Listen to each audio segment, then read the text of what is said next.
El Papa hubiera recibido a esta gente.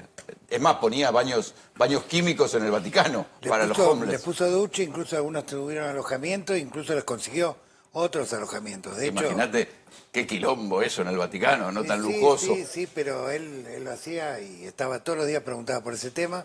Mandaba un obispo que tenía, que estaba encargado específicamente el limonero, de dar vueltas por las calles de Roma. Él mismo salía a la madrugada muchas veces a hablar con ellos, así que in situ corroboró la situación. Lo mismo que hacía en Buenos Aires, digamos, no se hacía el distraído con el herido que estaba al costado del camino, y por supuesto, cuando hablaba con autoridades italianas, el tema lo ponía en la agenda. El Papa era incómodo cuando estaba acá en Buenos Aires para el gobierno, ¿no? En aquel momento gobernaba Cristina. ¿Era un Papa incómodo?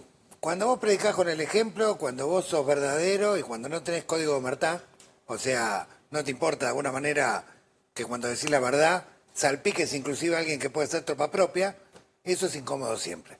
Eso es incómodo siempre y por eso, obviamente, a ningún gobierno de turno, digamos, le conviene una persona como Bergoglio, ¿no? Que obviamente no iba a ocultar lo que estaba ocurriendo en el subsuelo de la patria, como tampoco ocultó lo que ocurría en el subsuelo del mundo.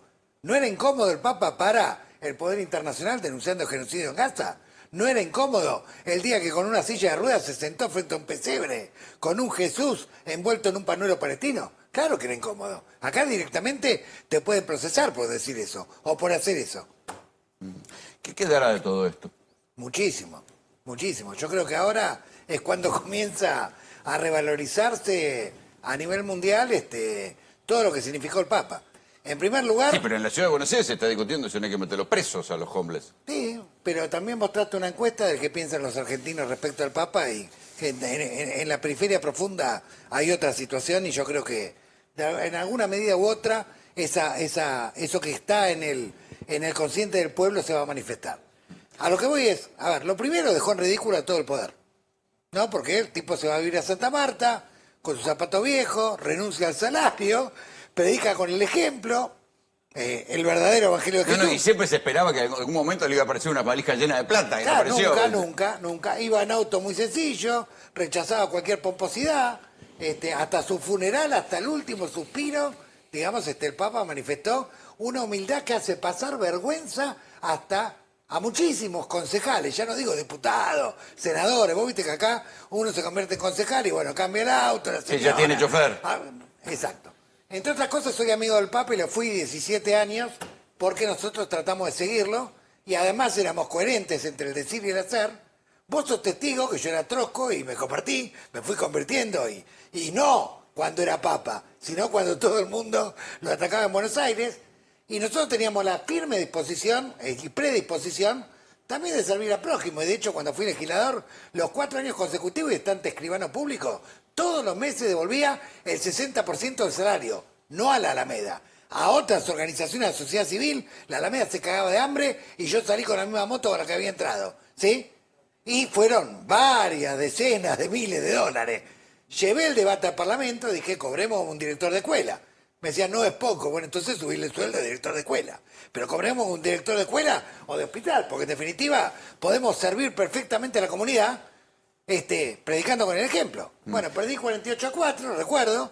Y bueno, y claramente Francisco apoyó mucho esto, pero además doctrinalmente lo que nos deja Francisco. Francisco nos deja una concepción del mundo donde aciertan el clavo en los problemas sustanciales que hay en el planeta. Un sistema que cada vez concentra más riqueza y cada vez Sí, más gente. y cada vez con una autonomía financiera. Por eso le quiero preguntar a José Ignacio de Mendiguren, que fue secretario general de la UIA. ¿Qué de todo lo que dice el Papa conmoverá algo a Milei? Dudo. Sinceramente, dudo. ¿Por qué? Milei lloraba Pero a ver, antes de salir, perdón, lo digo de lo que pienso, buena fe, antes de salir llegó tarde porque estaba en una asociación, ¿no? Fundación, instituto, donde el titular había dicho que había que romper relaciones con el Papa, con el Vaticano. Antes de salir, pasó por ahí, llegó tarde por estar ahí. A la vuelta, después de escuchar todo esto, condecoró a este economista español, ultra... Huerta se llama, Soto. que exactamente es todo lo contrario a lo que predica el Papa. Entonces uno dice, si lo hizo a propósito. Pues, antes de ir, repaso, que no aflojo lo que pensé. Pedí perdón un día, pero voy para allá. Y a la vuelta hago este símbolo, el domingo, condecoro a una persona que está en las antípodas.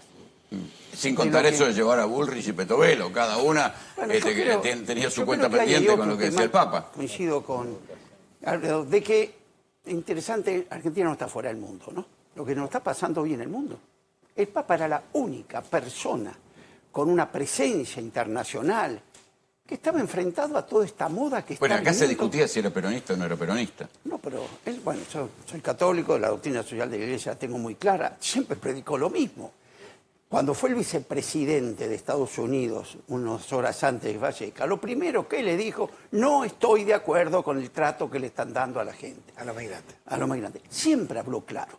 Es más, me hago cargo de lo que digo, esto es lo que realmente le preocupa hoy a todo este movimiento que hay en el mundo de quién va a ser el sucesor. No, ¿y cómo Cuidado. retroceder? Porque vos ¿Cómo fíjate, ¿Quién va a volver a ponerse los zapatos rojos después de un Papa que andaba con zapatos pero eso es lo de que ¿Quién va a volver unicuerno? al palacio? Pero vamos al Claro, fondo. ¿quién va a volver al palacio? Pero vamos al fondo. Vos fíjate lo que está pasando en el mundo. La gente enojada con la política en todos lados. ¿Y por qué? Por la desigualdad, como dijiste, lo que sucedió en el mundo. Nunca se creció tanto en el mundo como de la Segunda Guerra hasta acá. Y nunca creció tanto la desigualdad. Yo te pregunto, ¿producto de quién fue esta desigualdad tan grande, esta concentración tan grande? ¿De los países productores, de los países nuestros o de la especulación financiera? Y hoy, ¿qué te están proponiendo como salida? Profundizar ese camino. Enemigo de Bueno, la eso política. también hay que decirlo, hay una encíclica dedicada a la economía donde el Papa dice claramente, dice, bueno, cuidado con la especulación financiera que genera mega ricos. Fíjense lo que pasó esta semana en la Argentina, por ejemplo. Dos datos. Un fabricante nacional de colchones, de los más conocidos, Siemens, contó que le dijeron, dedicate a importar, pero dedicate a importar. Productores agropecuarios, el campo, a ver, que seguramente votó con las dos manos a Milei, le dijeron, hagan carry trade. ¿O no, señor Lester? Sí, efectivamente han planteado eso. El Papa tenía una O característica. sea, todo igual. financiero, la guita está en la bicicleta y el que produce pierde. Sí, y particularmente, ¿viste la discusión con Cristalina Georgieva? Después te lo voy a contar mejor, pero la discusión tiene que ver con una crítica, además de la intromisión de Cristalina Georgieva en las cuestiones políticas locales, con una crítica a todo lo que hizo el gobierno intentando promover o agitar, diría, el carry trade de manera acelerada después del acuerdo con el fondo. Volviendo Pero a Georgieva Focacelo. lo aplaudió con las dos manos. Dijo que había que No, votar. más o menos.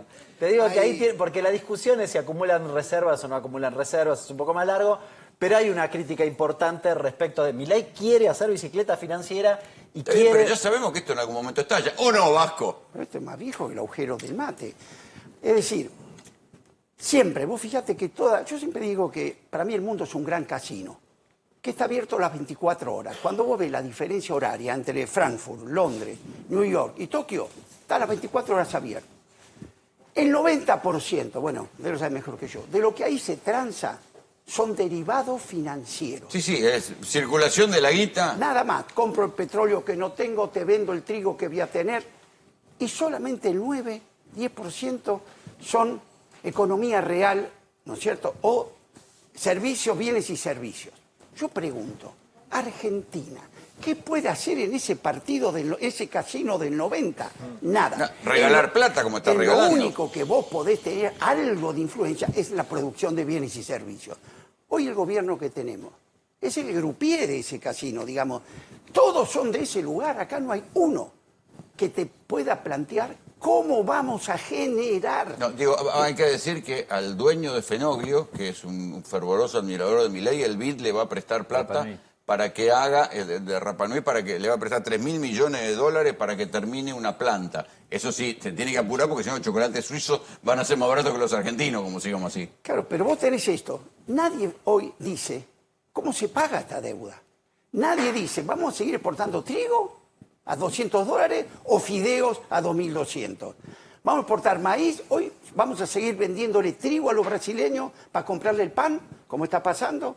Vamos a venderle maíz para comprarle los chanchos, otra vez, 7 kilómetros con la Chile. El Papa habla de la devolución de la deuda del norte al sur y cómo el sur fue explotado y tiene que ser reparado, el sur global. Y el Papa plantea en su doctrina una estrategia, una caracterización... O sea, que se van a apurar a enterrarlo, digamos. Una táctica y un método, que no sé si lo percibieron. A ver, el Papa en el Laudato sí plantea claramente, bueno, paradigma tecnocrático, este sistema que explicó muy bien el Vasco, explica cómo se descarta cada vez más personas, cómo cada vez hay millonarios, más millonarios, se ponen más pobres, caído el sistema, y sin embargo, si vos haces la misma encuesta que mostraste hace un rato, en cualquier país van a decir lo mismo. O sea, el Papa dice en el Laudato al final, sin embargo, el 90% de la población mundial cree en el prójimo, cree en el bien común, aunque tengan diferentes religiones o aunque sean buenos samaritanos. Entonces, el Fratelli Tutti, la segunda encíclica más importante, se basa en la declaración de Abu Dhabi, que es el primer acuerdo que hace el cristianismo con los musulmanes, que luego se continúa en Irak y luego en Indonesia, porque el deseo del Papa era construir un frente interreligioso que generara nuevas mayorías, porque para poder avanzar hacia esa sociedad que el Papa quería, justa, inclusiva y sustentable... Había que frenar la especulación financiera. Obviamente esto se lo hace agrupando mayorías y para eso había que romper los prejuicios, por ejemplo, entre los católicos y los musulmanes. El trabajo que hizo el Papa, pensá que arriesgó la vida en Irak y arriesgó la vida en Indonesia, donde tuvo atentados, justamente para sellar ese acuerdo, porque sabía que si los musulmanes y los católicos se agrupaban, la mayoría del planeta iba a empezar a presionar a sus gobiernos en otra dirección. ¿Y el gobierno cambiará después de ver al Papa, Javier Calvo? No, ¿qué va a cambiar? Sí, le va bien así. Porque es muy claro lo que venía planteando históricamente el Papa, las diferencias que planteó con este gobierno, pero también era respetuoso de las votaciones, de la elección democrática de cada país.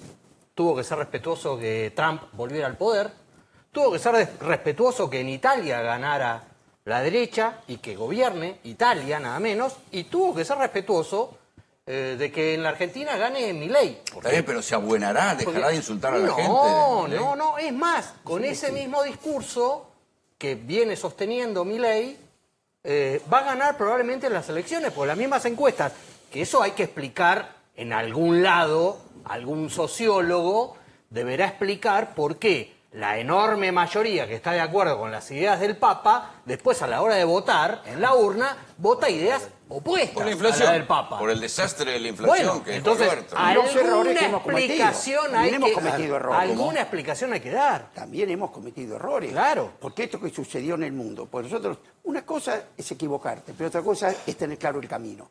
Argentina lo hemos dicho muchas veces y no es voluntarismo, tiene un futuro extraordinario. El debate con la gente adentro o con la gente afuera. Sí, o como Este decís vos, desarrollo, es Nigeria o Noruega. Pero la gente Miremoslo. adentro trabajando dignamente y Por no supuesto. arrastrada por planes, claramente. Eso fue un claro error feudal, de alguna manera, de arrastre feudal, que el propio Papa lo denunciaba en el Laudato. Decía, los planes sociales son importantes en la emergencia de coyuntura. Sí. Si se prolongan Sin en enamorarse. el tiempo, estoy citando Son textual, un si problema. se prolongan en el tiempo le quitan la dignidad a la gente. Y hay gente que no lo entendió. ¿Sabés que, en serio, cuando uno releva, en general nosotros tomábamos lo que decía el Papa y tomabas, bueno, alguna frase en particular. Ahora, cuando ves todo lo que hablaba de economía, es un montón. Es una Por teoría supuesto. propia de, podríamos decir, la teoría del Papa. En serio, es un montón. Que es la doctrina Y social habla de la Iglesia. de dos cosas muy importantes en general. La desigualdad es el eje transversal. Un Papa latinoamericano. Bueno, habla de desigualdad, habla de los ricos, habla de la desigualdad más que de la pobreza. Y la otra cuestión es lo que dice Gustavo, la cuestión del empleo, que la habla pensando en el empleo con características de seguridad social, es decir, con Trabajo empleo de con calidad. derechos. Sin embargo, el señor Pablo Tigani, debo decir que es el que más insiste en que este es el país de la timba y lo sigue siendo. Exactamente, no es un daño colateral, es el centro de la política de Milei. O sea, la idea de este grupo... El dólar barato, de la plata dulce y la bicicleta. Exactamente, y fácil, porque además no es complicado. De todos modos, yo creo que ahora, en realidad, en lugar de querer retomar la bicicleta, no digo que algunos no van a venir y van a hacer algo, la idea era asegurarse el dinero para que salga la que ganaron en el 24 y en el primer trimestre de 2025. Es el centro de la política. Vos ¿Y fíjate después? que tenemos un ministro de Economía que es multimillonario. Y no la tiene acá, El seguro. presidente del Banco Central. Son gente millonaria. ¿De qué laburan? Estos tipos vos lo ves con un espíritu de patriotismo, con algún tipo de carga por los pobres, alguna noción evangélica de lo que es la vida. Nada. Cero. Es gente que su Dios es el dinero. Vos fíjate, en los evangelios, de casualidad vos sos el único que es un cristiano reformado acá, ¿no? Porque no me gusta protestante. Vos en los evangelios no vas a encontrar un solo versículo que hable de acumulación. Exacto. Ni uno vas a encontrar. Y por supuesto, no vas a encontrar en las cartas Vas a paulinas. encontrar en todo caso alguna condena a la usura, ¿no? Claro, hay condena a la usura, hay exhortaciones a los ricos. No es que hay una visión donde Dios hace diferencia entre ricos y pobres, porque Jesús vino para ricos y pobres. Pero lo que sucede es que las exhortaciones son porque, a ver, hay un versículo clave que dice, no se puede servir a Dios y a la riqueza. Vos fíjate, ¿qué podría hacer? Alguien podría decir, nosotros tenemos dentro de nuestra comunidad gente que es de derecha, que tiene una visión calvinista de la vida, pero no dice no se puede servir a Dios y al comunismo, no dice no se puede servir a Dios y al islamismo, dice no se puede servir a Dios y a la riqueza, y al dinero, porque a exacto. uno lo amará y al otro lo Mientras tanto, aborrecerá. esta semana